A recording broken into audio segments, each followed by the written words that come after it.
I'm Corinne Schaefer, and welcome to Create Outside the Box. In this episode, I will be speaking with trombonist Pete Maurer about jazz, his life on tour, and what helps him to stay grounded. If you're interested in watching our conversation, please visit our Creative Operations YouTube channel under the playlist Create Outside the Box. Trombonist Pete Maurer has been a 15-year member of the traveling R&B show band The Sensational Soul Cruisers, performing in theaters and concert venues throughout the eastern U.S. He has toured internationally with Stax record artists Sam and Dave, Carla Thomas, Eddie Floyd, and Wilson Pickett. He contracted players and performed at the 1989 presidential inaugural concert, Celebration for Young Americans, during which President Bush donned an electric guitar and played with Sam Moore in the band. Pete toured with jazz great Charles Earland, for whom he auditioned at Asbury Park's Orchid Lounge. Locally, in Monmouth County, he played and recorded with La Bamba and the Hubcaps, Cold Blast and Steel, Bocce and the Bad Boys, Billy Hector Band, Eddie Testa, Boulevard East, Steel Mill Retro, Billy Walton Band, and Bon Jovi. He also played in the PNC Art Center House Orchestra. The Jazz Lobsters Big Band was a Monday night mainstay, a source of inspiration, and an opportunity to play great music with fine players.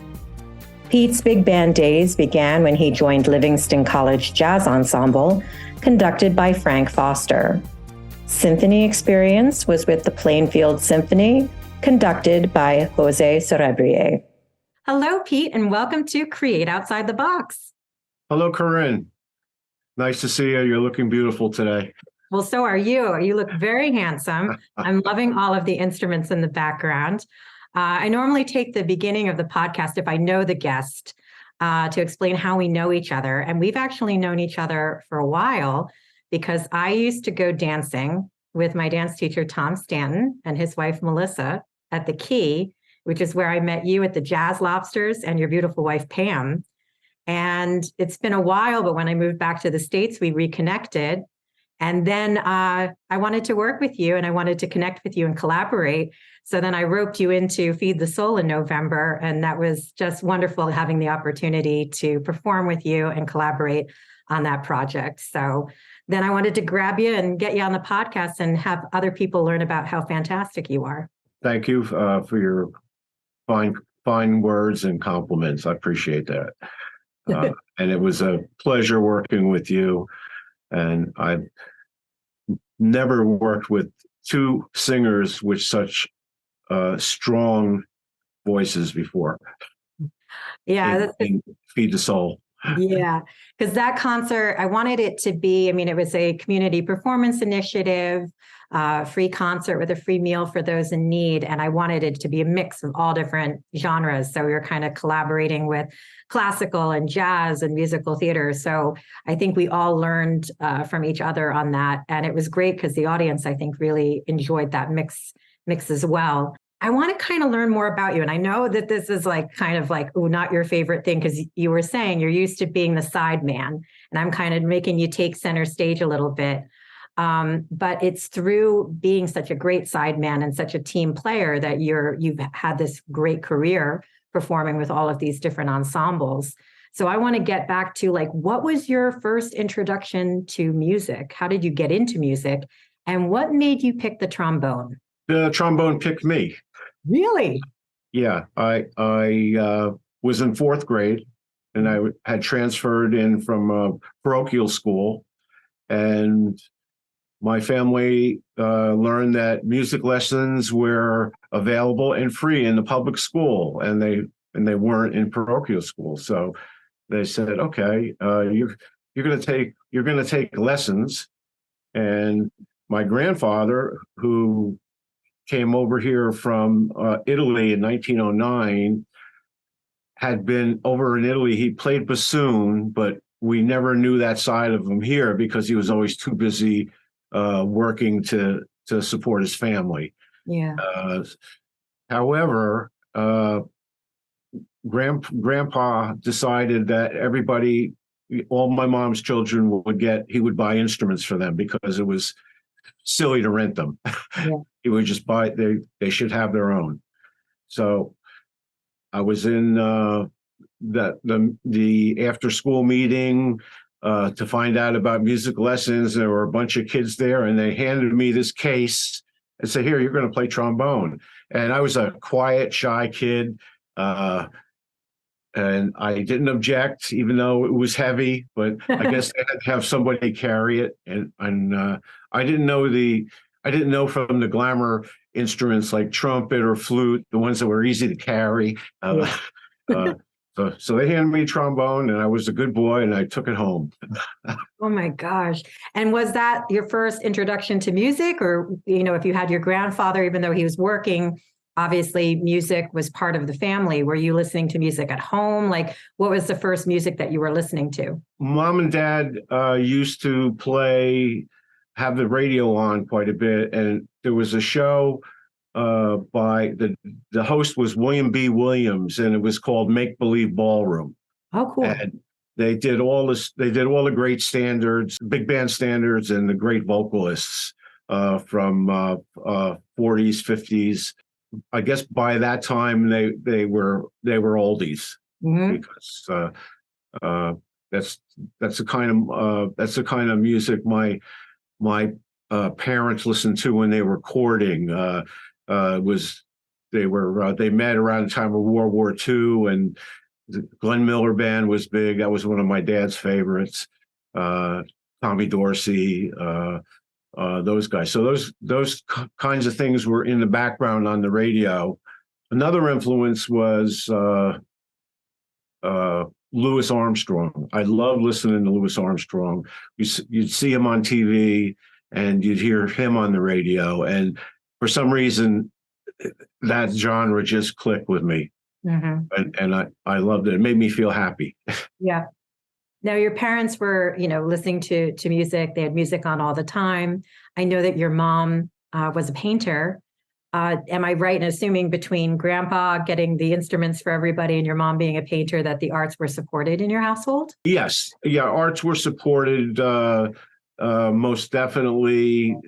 They really wanted, my parents really wanted us to follow more academic, professional careers. So it wasn't stressed as an option growing up. Okay. You're going to be your career is going to be a trombonist or an artist. And a passion wasn't developed that way. It was more a passion to go to school and learn whatever you can. I would have to say, though, what the question of supporting the arts, my grandparents used to go to the Met and they went several times a season. But I think that was something privately that they shared. That was kind of their special time together. So we never went with them because they only had 2 tickets. Yeah. And they loved the Italian operas. So that was their date night, so to speak. That was their date night. Yeah. So there was a love of music in the family, I would have to say. Now, besides Louis Armstrong, were there other musicians that you grew up listening to that really inspired you, especially as you got more serious about playing? I loved listening to Henry Mancini's music. Mm-hmm. And the great film composers that I'm still coming to appreciate some of them that I don't know enough about. Henry Mancini, Peter Regolo did a lot of the TV series shows for I think QM Productions was one of them. He did a bunch. The Fugitive was one of my favorite TV soundtracks, the original Fugitive with David Jansen, because it was themed, and there was so much work that he put out with that theme and different instrumentation that it never ceases to fascinate me. Yeah, there were a lot of shows, all throughout your childhood. I'm thinking back that just had these amazing, very short theme songs that were so catchy. Even when you're watching commercials, like the jingles, there was this art of the jingle, the art of the movie soundtrack, the TV theme song. There was a lot of thought and care put into those little jingles and those soundtracks. Much more so than I think they do today. You think of the artists that were writing for film, also, talking about World War II and post World War II, because you had so many great composers come over to Europe who were writing for Hollywood. So there's a lot to be gained from those film soundtracks. I love film composers as well. I'm right with you with all that. One of the film composers I love is Bronislaw Kaper, and he wrote one of the tunes we performed, Invitation. He wrote that tune, and that was for a movie as well. Oh, okay. Yes, that was. And excuse me, I don't remember the which it was for now. Yeah, we'll have to look that one up. Yeah. But that gets people curious, because I didn't know that was from a movie. So that's really, really cool. So at some point, your parents wanted, okay, you can, play the trombone, but, we want to have you get like a normal job. At what point did you decide, all right, I'm going to go into music and study music in school? I did not study music in school.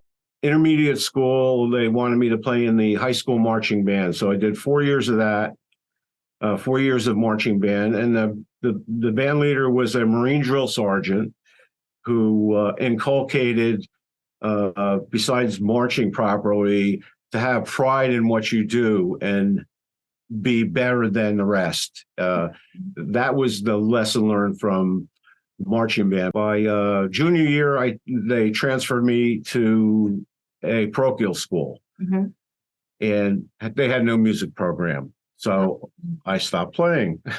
Wow. And then I went to Rutgers as a pre-med student I began Rutgers as a pre-med, and then once I got the taste of all the academic things you can explore, I was all over the place. I studied this and I studied that. At the time, their music program was the Rutgers Marching 100, which was another marching band. I decided I didn't want to ever do a marching band again. So I didn't play for quite a while, just casually, but not nothing serious. And then I found out about this production after I graduated. I lived in New Brunswick. There was a production of Cabaret at Douglas College, and I lived. My apartment was right around the corner from there. So I said, they had a sign. I saw a sign or a poster that they needed musicians. So I said, oh, that's interesting. Let me go check it out. So I checked it out. It got basically a pit job. In a local production, and I love the music. I just love the music, and I love that show. And maybe because I was playing the music, and it was really, that was a thrill. Okay, so then you can kind of clarify. I know from my experience, going to school, is that if you were a jazz major, that you had to study all the classical technique and the jazz theory and the classical theory. And I just wanted you to explain a little bit the differences between, the classical technique and the classical way of performing and the jazz theory and the jazz technique of performing, and also what the benefits would be, for students who want to become jazz musicians. What is the benefit of having classical technique and the ability to do both? What you learn studying classical music, and my early music lessons were mostly classical etudes, and I didn't really connect it. When I started connecting during my music lessons with a music that I liked, it was my music teacher at the time. He was a trumpet player, but he taught brass. And he turned me on to this swing etude book, and that was the most fun for me to play. But to answer the question, no matter what you're playing, you have to articulate a articulate the notes perfectly. Your intonation has to be on the money. And so they're prevailing principles, I believe, in all music. If you don't have that in mind, you run the risk of being sloppy and maybe the word amateurish. Mhm. Would that apply? I don't know. So you need it as a foundation. You can't just all of a sudden start improvising. You have to be able to do something, from the bottom and build on it. So you played all those classical etudes. Maybe you weren't connecting with it, but from that, it was easier to jump to the swing and be able to articulate and have that intonation, but then also let loose. Right. The foundation is, the foundation is 13 notes of the scale, and the various scales and the combinations of those. And that, for me, has been a lifelong study. I never sat down at one point in my life, or like say a semester where if you were going to a music university as a music major, you would sit down and learn all the modes and all the scales all in 1 or 2 semesters and have it memorized. Wasn't that it didn't go that way for me. Mine's been acquired over the years, and I'm still learning. Yeah, on the job training. And by the way, we're always learning, it's never finished.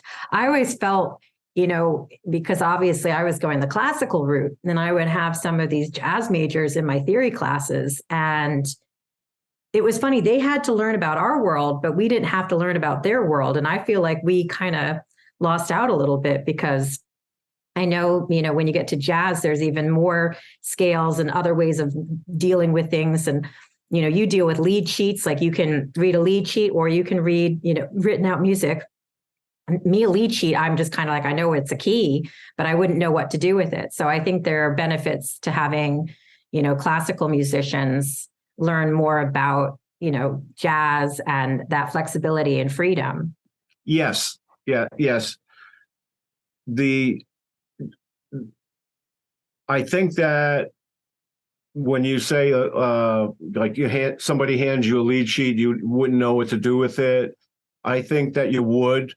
I think a lead sheet is really a simplification of the entire process. And somebody that's trained, obviously can read the melody off the lead sheet. If you're reading music, yes, you're not playing a chord instrument, so that maybe the chord symbols are meaningless, but they're not meaningless to everyone. Or if someone sees a chord symbol, then they're going to know what scale or what group of notes to go with when they improvise. So that's the advantage of just having a sheet with the melody and the chords on it. Now, if you're in a big ensemble and you have lead sheets, it's kind of like, how much of it is structure and how much of it is improvisation? All right. We'll give an example. Let's say the big band format is usually 16 pieces, right? It's usually 3 tenor trombones and a bass trombone, 4 trumpets, 5 saxes, drummer, keyboard, sometimes a guitar is added in there, and a vocalist. Mm-hmm. Those are strictly arranged. They're very structured. Each part is arranged, and you if you're doing a big band jazz gig, your solo time is marked on the chart when to come in and do your solo. So, and then and we call them charts. So to answer your question, it's very structured. Each section is featured. You're expected to play within the structure when you're not soloing. Mm-hmm. So it's very much like classical, being in a classical orchestra. You play your part. If a solo comes up in your part, you take it. Mm-hmm. And you're expected to know what to do. Yeah. It made me think of, so like as an opera singer, there are certain arias where we have cadenzas.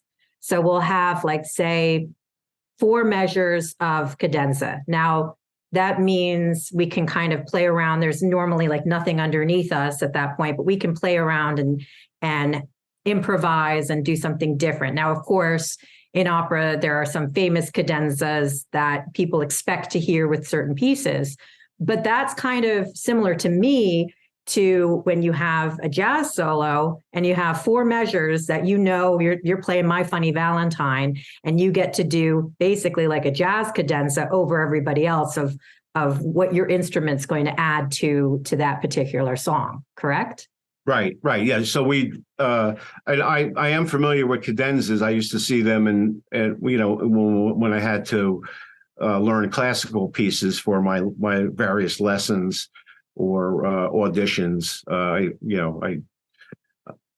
So the cadenza is very much like an improv, but to me, it's a little more structured because the composer wants. It seems to be he wants those note patterns, and your flexibility is with dynamics, time.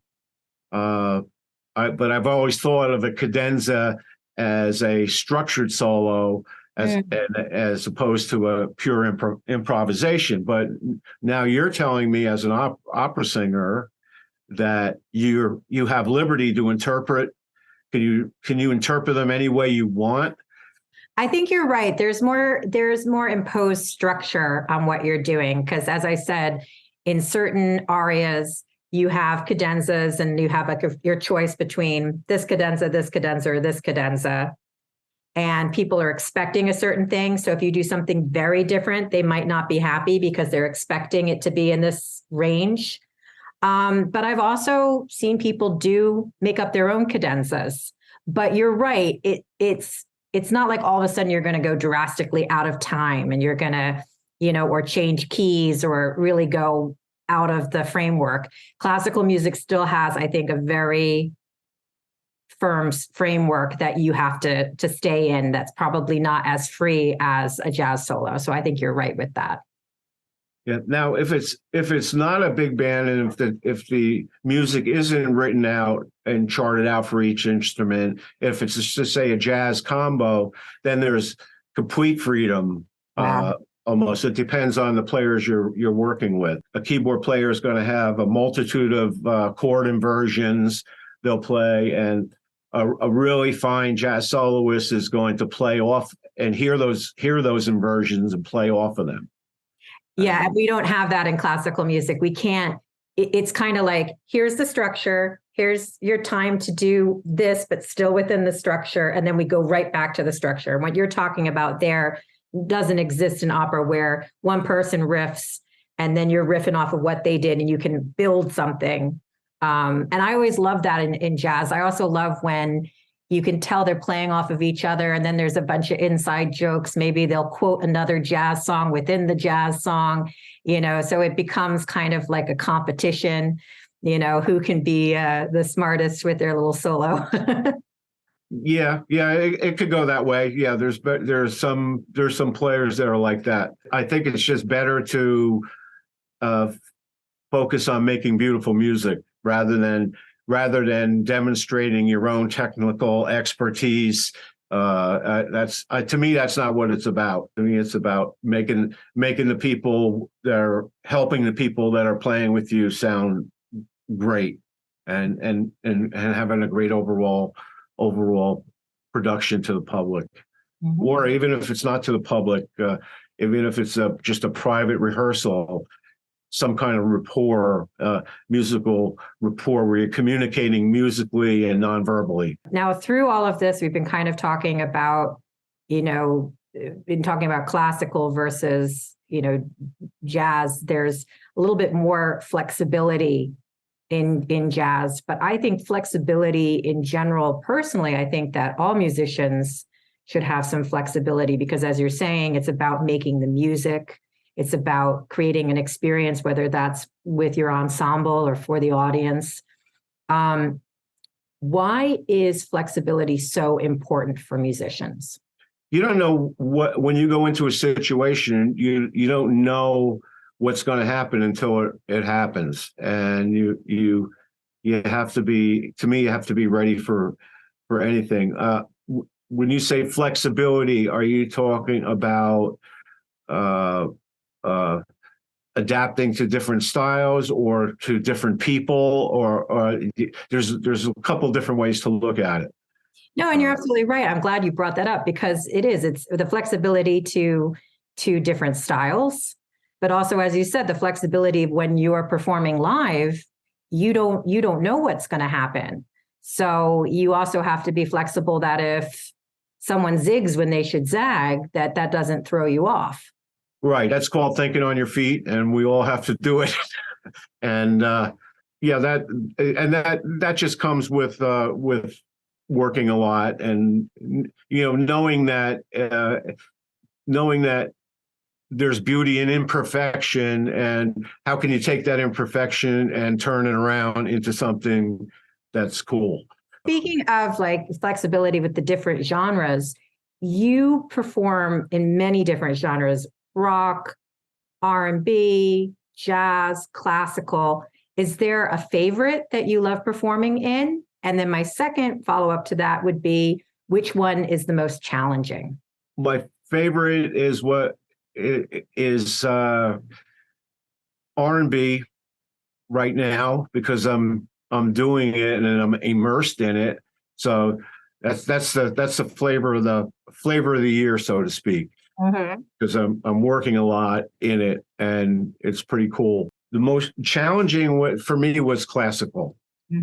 Okay, I'll give you for instance, when I was in intermediate school and in high school, I used to audition for all county, all state, and I used to go into the audition hall, and everybody would be warming up on their instruments in the hallways or in the different practice rooms. There'd be a lot going on, and you're hearing people that could play way better than you can ever hope to play at an early age, and it was so intimidating, and it just forced me to, okay, you're here, you're going to do the best you can. And yeah, I made some of them I didn't. some of the I've made all state, I made all county, and but not every year. So I kind of knew where I stood in that genre. But it's funny that you bring up that, like, you came in and you heard these other people, and like, I mean, we all do it. You go, whether it's a gig or an audition, you hear other people and you get, nervous, or you get insecure. And I had a similar experience where I was going to a competition and I was waiting to go in for my turn. And the girl right before me was singing one of the arias that I was going to sing. It was basically what I was going to open with. And I went, oh, geez, I'm going to have to follow this with the same exact aria, because that was my plan. Yeah, I'm out of it. Like, you start, putting yourself down. And the funny thing is I ended up winning second place. So, and the girl before me didn't place. So we sometimes, yes, it's natural to want to compare, but you still got into, all state, you still got into some of these ensembles, even though you got nervous. Like, I still did well, even though the girl sang the same aria right before I was going to sing it. So sometimes we have to be careful not to like take ourselves out of the running before we even, get in the race. Yeah. Well, it gives you the perspective. You got to let it happen. You're there, you let it happen. We've been talking about, so you've been doing a lot of R&B lately with your band. You have a ton of experience playing with a lot of different bands in the area. And you've performed with some like really big names, including Bon Jovi. Do you have any fun stories that you want to share about that? He was toward the end of his Slippery When Wet tour, and he decided to add a horn section. And I just happened to be playing with in a cover band. I was playing with two guys that played with him in the old days when he had his bar band called Atlantic City Expressway. And so they called, they said, oh, well, we can do this. We could do this rehearsal and then this show. And then it turns out we got called for several arena shows on the end of that tour, and it was real interesting. I never imagined myself playing in Madison Square Garden or the Spectrum or some of the really big concert venues. So that was if you I got butterflies, and if you didn't get butterflies from that, you're not human. It's like just a massive amount of people.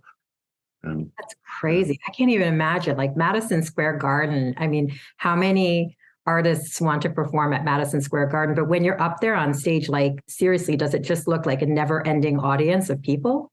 Yep. It's it goes on and on. But then you remember you're a sideman. They're looking at the star of the show. So it's something you don't worry about it too much once the initial shock wears off. Well, yes and no, but I love that you always refer to yourself as a sideman, but I think it's because you put the music first. You, like you were saying before, it's not about showing off. It's about making sure that everyone has an experience and a positive experience, and that you are bringing the music to life. And so I don't think it makes your role less important or less looked upon, because there are some people that at some point in that audience are going to see you playing the trombone, but your focus is in the right place. It's not about attention. It's about, again, making beautiful music and having people have a great time. That's true. Early on, I was on the road with I auditioned. I auditioned and got a gig with Sam and Dave. Sam and Dave, you may know some of their hits. They were a Stax group from the 60s, and had some major R&B hits. And they made a resurgence around the time the Blues Brothers movie came out. Mm-hmm. All that music started coming back in full circle. So they were putting together a band again. So I was on the road with them, and very early on, the musical director said, "Don't mess with the stars." Yeah. Not quite not quite in that language, but yeah. Don't mess with the stars, and it's about them. It's not about you. And for a young guy with hubris that thinks they're going to dance into the situation and be a star themselves, that was a good lesson. Everybody needs a good lesson every now and then. Well, that's true. So speaking about like touring and, playing these great venues, you are often on tour, like planes, trains, and automobiles, and it's a hectic schedule. When you're away from home for so long, like how do you keep grounded in a tour schedule? You just set up mental parameters for yourself. You're gonna read. You're gonna spend a certain amount of time reading. You're gonna spend a certain amount of time getting out, exercising, or seeing something that you've never seen before. Some kind of relaxation outside of the work that you're doing, which is important. For instance, you get on a ferry and take a ride. They take a ride, and the fact that the ferry leaves and you have no control over it, and you're on the water and it's a beautiful day, that really relaxes you, puts your mind at ease. Mm-hmm. That's one thing to do. Some people pray. Some people call home all the time. I've seen quite a few different people on the road react to that dilemma. If you get homesick, the easiest cure is to go find some comfort food that mom used to make. Yep. And that reminds you of who you are. Mm-hmm. Exactly. No, that's smart. I'm not a big McDonald's person, but if I were homesick and in Europe, I would go and get something at McDonald's, because it just all of a sudden made you feel like you were back, in the States. And it only took one meal and then I was, back. But it's always funny because I would only get McDonald's when I was out of the US. I would never really get McDonald's when I'm here. But it made me think of home. Speaking of cool experiences that you've had, You performed at the 1989 inaugural concert for President Bush. That must have been pretty cool. Can you tell us about that experience? It was a wonderful experience, actually. I got a call from Sam Moore's manager, Joyce McCrae, and she says, Sam is going to work the audition. Are you available? And can you find some horn players? Can you for the show? I'm going to need 6 horns. So basically, I helped with the backup band, and the musical director was of the backup band, and this concert was called Celebration for Young Americans. Okay, and it was basically R&B stars and blues stars of the day performing at this venue outside of the main inaugural concert which was that was Frank Sinatra and a number of other heavy duty people. Mm-hmm. Okay, so this is the pop version, the pop thing, and it was in Constitution Hall. We got tickets to fly into town early and paid to rehearse, which was really neat. You don't always get that with some shows. And the musical director and name was Billy Preston. In actuality, it was a local guy, a friend of ours named George Naha. He really ran the band and did the cutoffs and everything like that. And he cued off of Billy Preston when necessary, but George was pretty much in charge. And he had done that job for Sam and Dave over the years, so he knew what he was doing. So we got to perform with Sam, Joe Cocker, Dr. John, all in the same show. Billy Preston, and an interesting thing during the show, the president-elect came up on stage and played guitar, and so did Lee Atwater, who was the Republican chairman of the Republican National Committee at the time, and they played, but that part of the show didn't make the video. The video was hidden for about 20 years, and it was a very well produced video. It's on DVD, but that they didn't authorize that to be part of the documented history of the event. Oh, that's a shame. Yeah, it is. It was a shame. The picture of them playing did make the front page of the New York Times and most of the newspapers in the world, but for some reason it was edited out, so to speak. Yeah, and I don't know anything about why, but it is what it is. Well, since we can't see it because it's been edited out, how did they play? Were they any good? Oh, it was just a goofy thing. Oh, a goofy thing. Yeah, they were clowning around. Yeah. The president was making faces, and everybody was making faces at each other. It was kind of fun. It was funny to watch. Mm-hmm. But no, it wasn't. It wasn't like they queued up his guitar just to hear him. It was kind of like a playtime.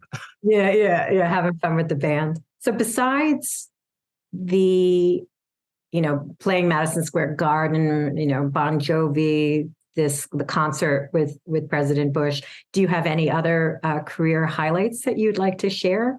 That's an excellent question. We were able to travel Europe with they put a soul tour together of the Memphis soul artists. It was Sam and at that time there was a guy they hired to sing Dave's parts, and then it was Carla Thomas, it was Wilson Pickett, and Eddie Floyd. All of them had hits, and they were stars in their own right at various times, throughout from the 60s on. We had a European tour, all by flights, all by air, from various cities. So the first stop on the tour was Umeå, Sweden.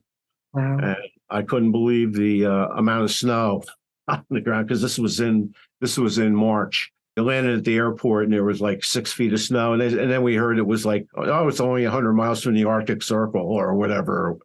I don't know if that's true or not. So there to Helsinki, to Austria, to Italy, to Sardinia, Portugal, Spain, France, and then home. But all by flight, and the amount of people that came to the shows and just adored that kind of music was just amazing to me. I didn't know our music was that popular overseas, and boy, we had a warm welcome. And then various people, volunteers, they chauffeured us around, drove us from the hotel to the venue and pretty much anywhere we wanted to go. They made sure we were fed. It was a very enlightening trip, and I may never have gotten to see the Sistine Chapel if I didn't go on that trip. That sounds amazing. I mean, getting to, perform music that you love to audiences that are appreciative, and then also to see so many different countries and cultures. And that's really amazing. When was that? 1982. Okay. 1982. Another highlight was I was in the for one season I was in the pit at the time it was called Garden State Art Center. Now it's known as the PNC, and there are fantastic players in that group. And I was just a newbie coming in, sight reading and just trying to do a good job. But one of the thrills was working with Gladys Knight. Yeah. Wow. Gladys Knight and the Pips were on one of the shows, and that was cool. Steve Lawrence and Edie Gourmet, that was another real cool show. They were really nice to us, really, really nice people. Oh, that's great. So the interesting part about a venue like that, you have to be in the union. Mm-hmm. Okay. And it was 10 minutes from home. That was really good. And you were expected to, if you were expected to maybe help some of the other guys get work, but I was doing the kind of stuff that nobody in that caliber wanted to do. I was doing like On the Road with Sam and Dave.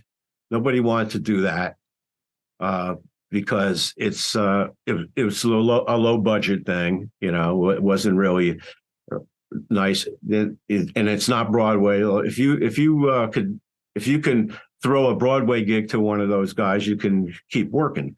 And I was doing a rock and roll. I was doing a Doors cover band at the time. I had my irons in a lot of different fires, and they were fires. Yeah. Nobody wanted to, you couldn't get a legit guy a guy that doubles on five different woodwind instruments. He's not going to want to come out to a Doors cover show for probably around the same money he would be making, but he'd get his head blown off with volume, and why do that when you could stay here and do this? So it was kind of cool. Mm-hmm. Very cool. And a lot of the conversations that we've had, like in the podcast with the different artists, one of the common themes is that artists don't just stay in their discipline. They like to explore and try different things. Besides music, is there another genre of art that you like to express yourself in?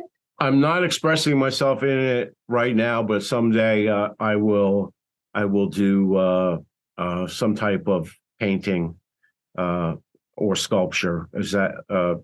Sculpture really interests me, and actually masonry interests me very much too. Build, to see to build things out of stone.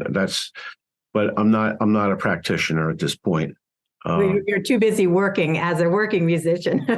Yeah, and even at my age, I'm still all over the place. I like to take something apart and see if I can fix it. I like to see how things work. I'm, inquisitive that way, and there's so many. I have so many interests. I don't know where to where to go next.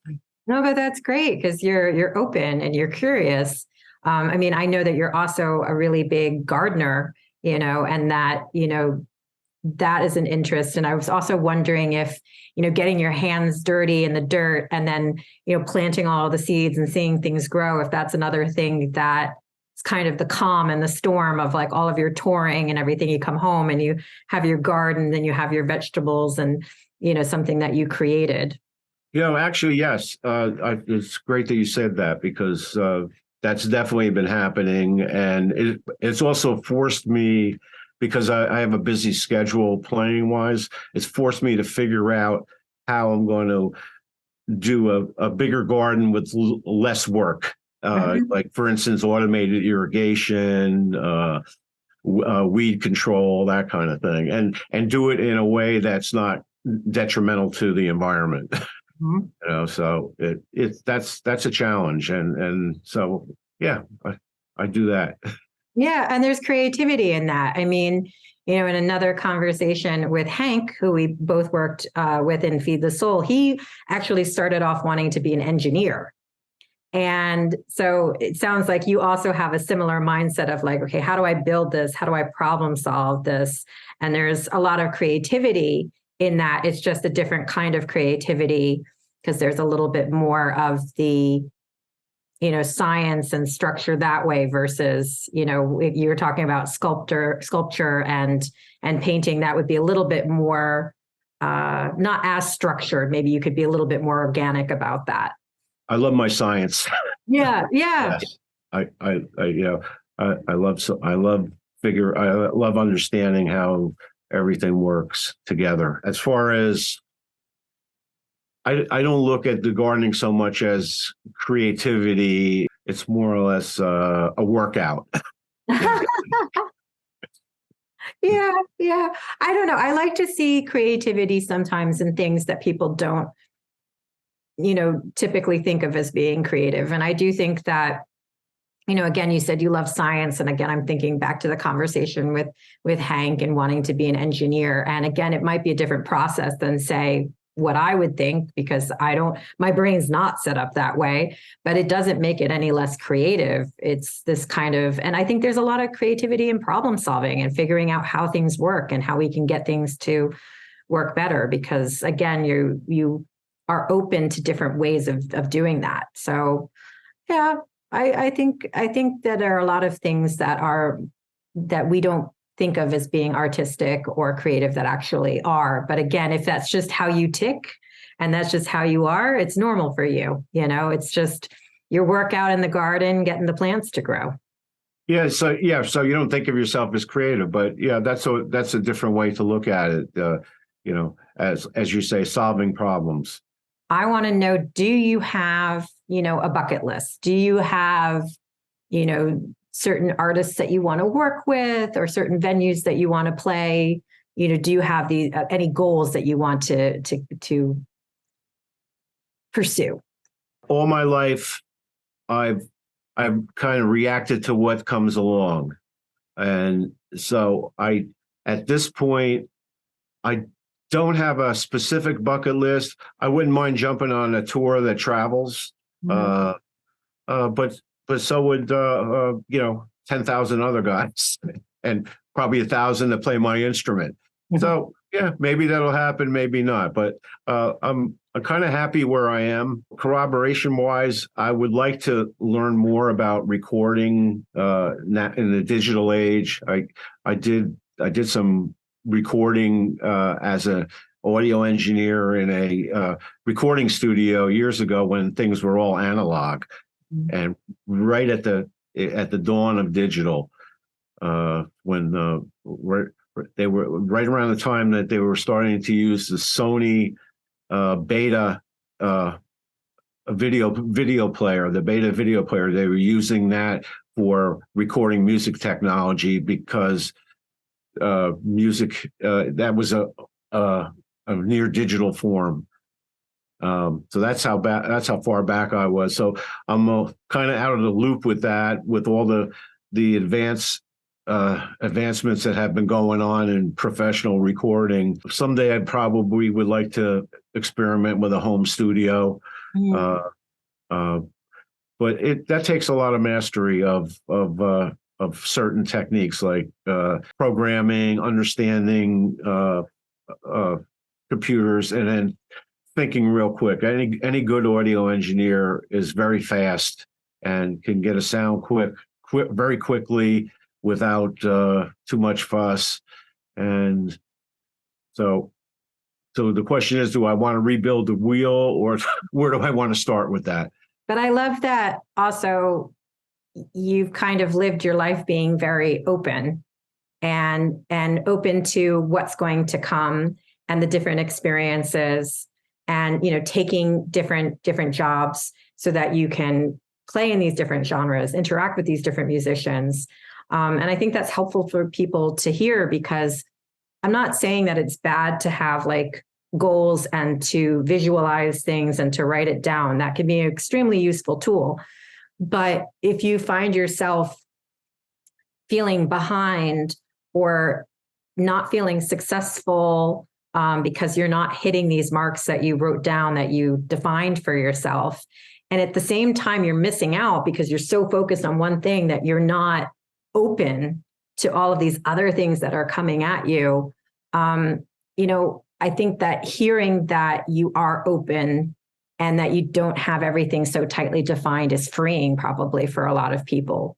Yeah, I would agree with that. The fact that I'm open, I think that's been a help to me. One reason, one way I got that way, I used to do an original band that was modeled after Tower of Power. That's the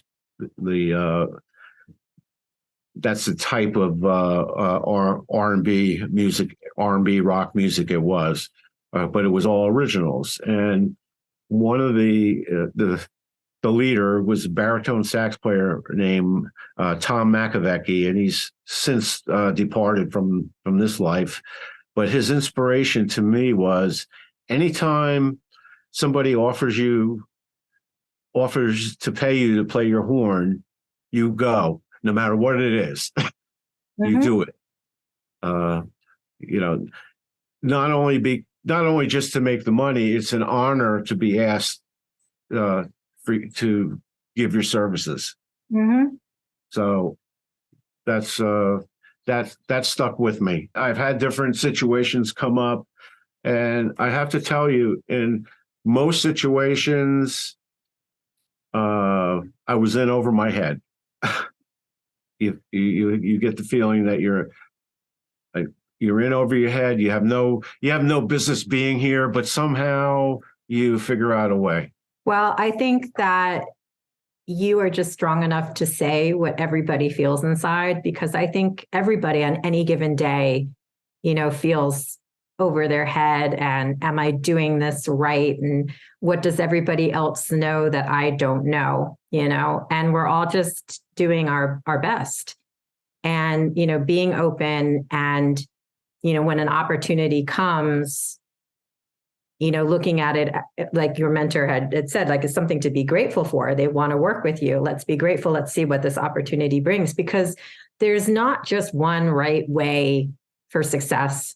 There's not a one right way for a career or for life. So you just have to, do the best with what's in front of you, and you never know where that's going to lead. I would agree 100% at this point.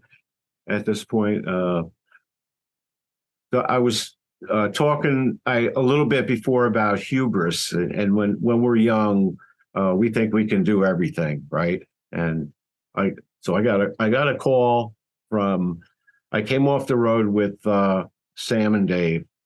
That finished up, and I got a call from a real good friend to go to work for Charles Erland, who was he was a famous jazz organ player, but at the time he was trying to cross over. So I had passed the audition a while back, but there wasn't anything. I was busy and there wasn't anything for me. So I got a call to come out and play the parts. And so I come thinking I'm great. Oh, just came off the road, and here I am going to Atlanta to meet him for another gig. And so I'm come dancing in with my clothes bag, my horn, my Walkman that was brand new at the time, you know, and it was like, you know, these guys are going, look at this guy, you know, it was like having a target on it.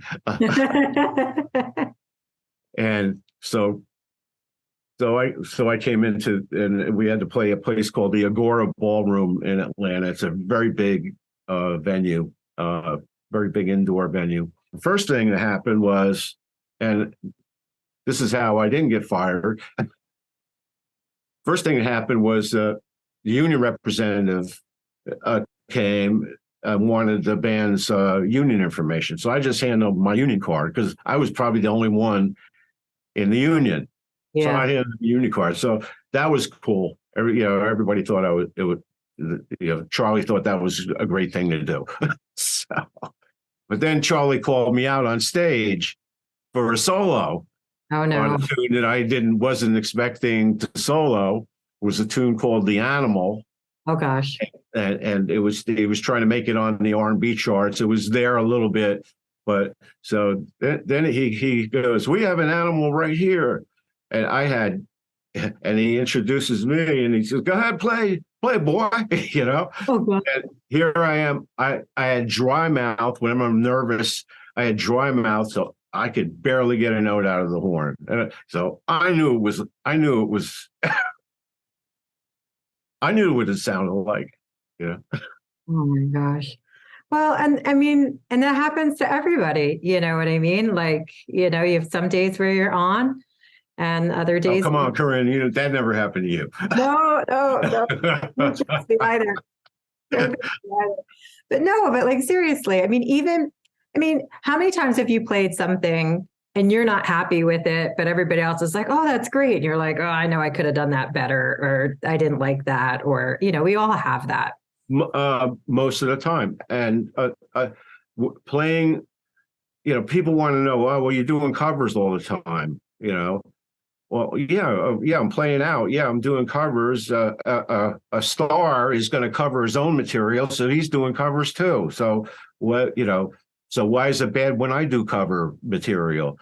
So, but the way I look at it, a major league baseball pitcher, every time they go out to pitch, they're trying to pitch a perfect game. Okay, so I'm trying to have a perfect show, and yeah, you keep realizing there is no such thing, but you got to keep trying. You know, if even if you executed every note flawlessly, if the people around you weren't having a good night, it's not a perfect show, is it? You know, it's true.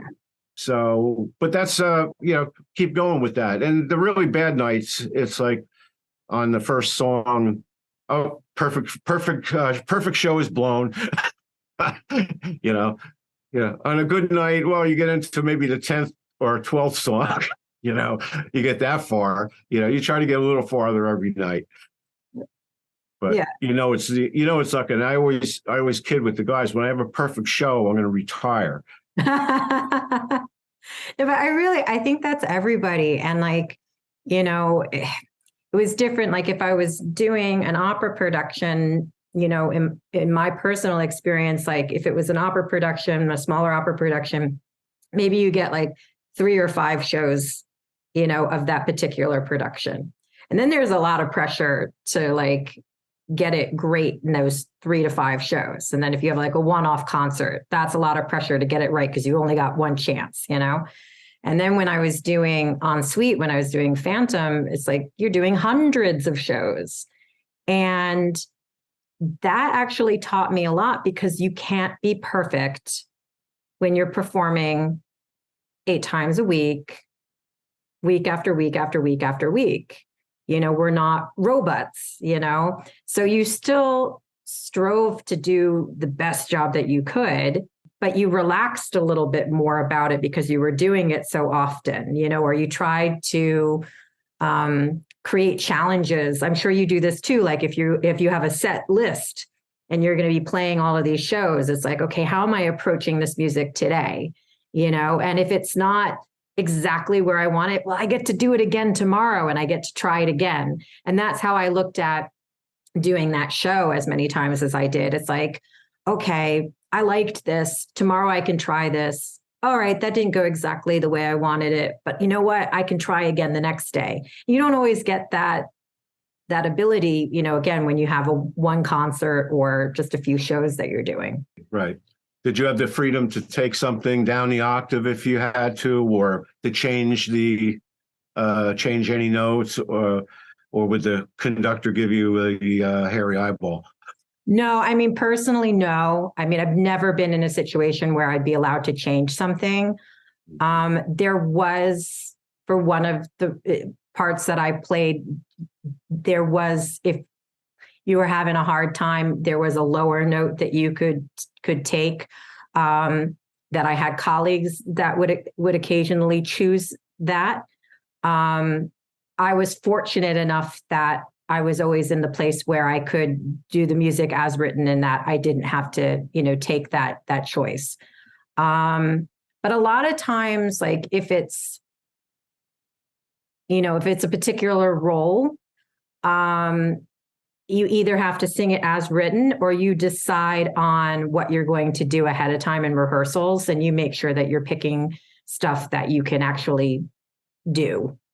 And most of the time you're hitting all of the notes and you're able to do things, but maybe something doesn't sound like, if you're tired or you're getting sick, is obviously not going to be optimal, but at least it's still there. And I'm sure like musicians, you know, instrumentalists have this as well. It's like you've got certain days that maybe you're getting sick and your breath support isn't as strong as it would be as if you didn't have that, you know, cough, you know, but it's still good. It's just, you know, you can do it better if you were feeling a little bit better, had more energy.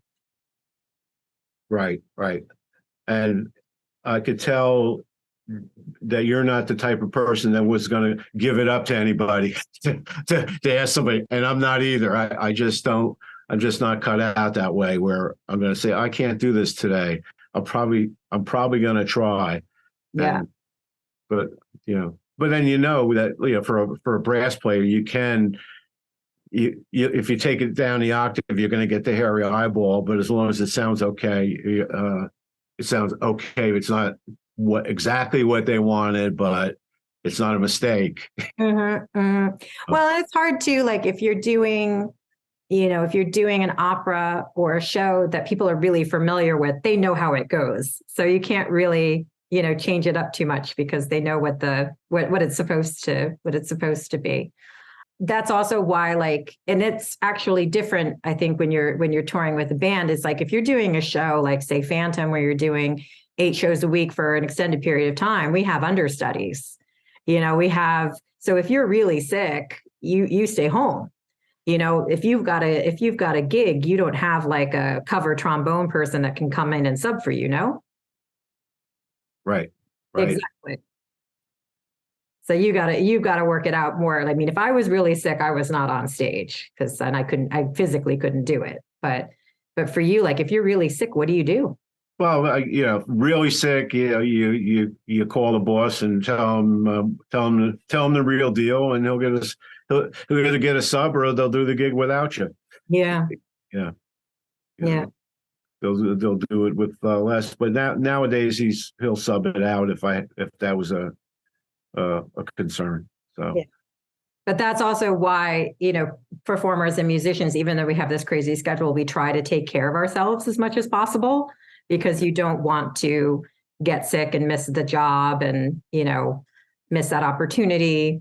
So you try to, keep yourself as healthy as possible. So then when you were saying like how you keep yourself balanced is like, go out and get some exercise, make sure you have some time to yourself, make sure that you rest, all of those important things, because that helps you from getting sick, which is easy to do when you have a hectic schedule and you're running around. The other part of that is on the road, I always make sure I have some kind of healthy food with me, that because you sometimes when you get fed on a gig, it's just not happening. It's not good for you, or it's just there's not enough, or it's non-existent, so you make sure you have a little something healthy, not non-sugary, Yeah. Fruit and nuts, that kind of thing, just to tie you over. Yeah, keep you going. And plenty of water. Mm-hmm. Exactly.